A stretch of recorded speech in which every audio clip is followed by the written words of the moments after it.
Hello everyone, welcome back to our channel. Yes, it's been a long time since the last time that I've done this. I think that's like a month or I think But today, as you can see, I'm gonna go somewhere else. You can already read on the comments. I mean on the title of this video that I'm gonna go on a fan signing event. This is actually the first time that I'm gonna go on a K-pop fan signing event. Actually, this is the first time that I'm gonna go on a K-pop event, and that will be held on Pasig. So actually, medyo gawin na ako sa oras. This is an exclusive fan signing event. Not a lot of people are getting in, or not a lot of people are having a ticket. So I'll try to shoot and talk. Probably not gonna talk. I'm just gonna shoot like this. There's a lot of like that next few clips after this. So yeah, let's go. Boom! So yun, speed lang. Guman lang ako. Naka-ayos na rin ako, no? Naka-ayos pero yung paligid mo ang tao, medyo mahirap i-edit yan.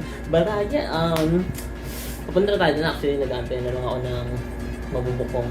Hindi ko alam kung angkas or grab. So I think mag-grab na ako kasi sobrang init. Nakita niyo yung liwanag na yun, no? Kahit may kortina, dawan-dawan init. And see you guys there. Boom!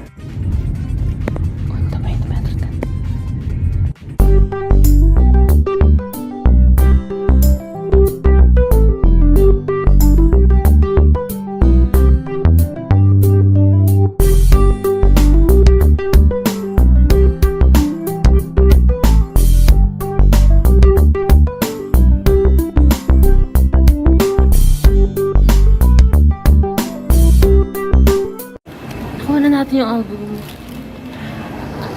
Let's go. Pati may ticket na lang ako, guys. Nag-aantay na lang.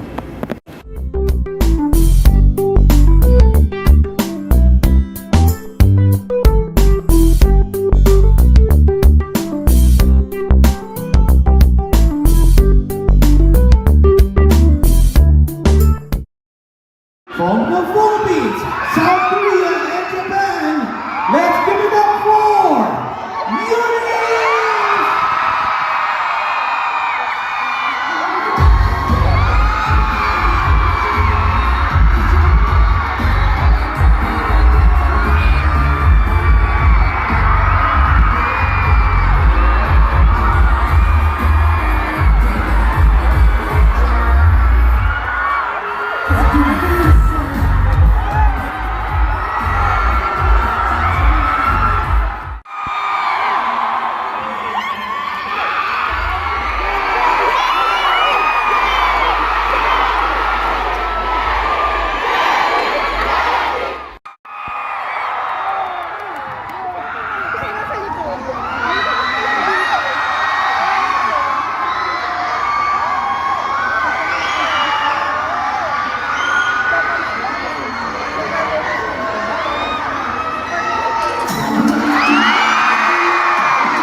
The next day, Hi! So ayun na, hello everyone again. So actually ngayon lang ako mag-outro sa vlog. Kasi pagdating ko hapon, pagod ako. Tulog agad ako eh. Plakta agad ako after kung dumating din sa bahay. And yeah, actually today is the next day na. So nakita nyo naman, umaga na. And gabi na ako nakauwi ng gabi. But yeah, yun lang. Share ko lang yung mga like experience ko on the fan sign event, you know, because this is my first time. It's the first time that I attended a fan sign event. Actually, first time, you know, as I said, first time attending a K-pop event. And actually, I enjoyed it a lot. You know, sobrang nag-enjoy ako, even though it's like 3 hours, you know, and even though like you met them for only like, I don't know, 30 seconds to 1 minute, but it's actually really good, you know. And ayun, so is it worth it, the fan service, the fan sign? As far as I've heard, yes. You know,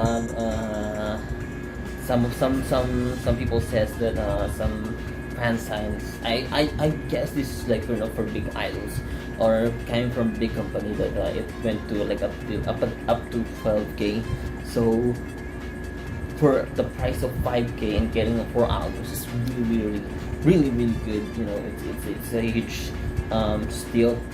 Also, I actually grabbed this opportunity mainly because you know, I'm one of the hopefuls that I'm one of the people who hope that, you know, Unis would become big in the future, and if they become big, I think this will be much harder. So mas mahirap na, no? Puti nga, baka umabot na rin sila ng 5 digits for fan signs. Share ko lang, no? Sobrang nung turn ko na sa high touch, pag-akit ko, sabi ko, kinakabahan ako. Tapos narinig ko sa libid ko, kinakabahan din daw siya. So iba yung aura nila, iba yung pag nakikita mo sila sa videos or TV or on your phone, then meeting them in person, grabe, iba yung aura nila. Sobrang, hindi naman nakaka-intimidate, but you know, I think it's really hard to look at them directly. That's how I like how I describe for members. All of them really beautiful, you know. I saw a lot of questions saying who's the most beautiful. All of them, all of them really beautiful. They have a different kind of visuals, you know. But all of them are really beautiful.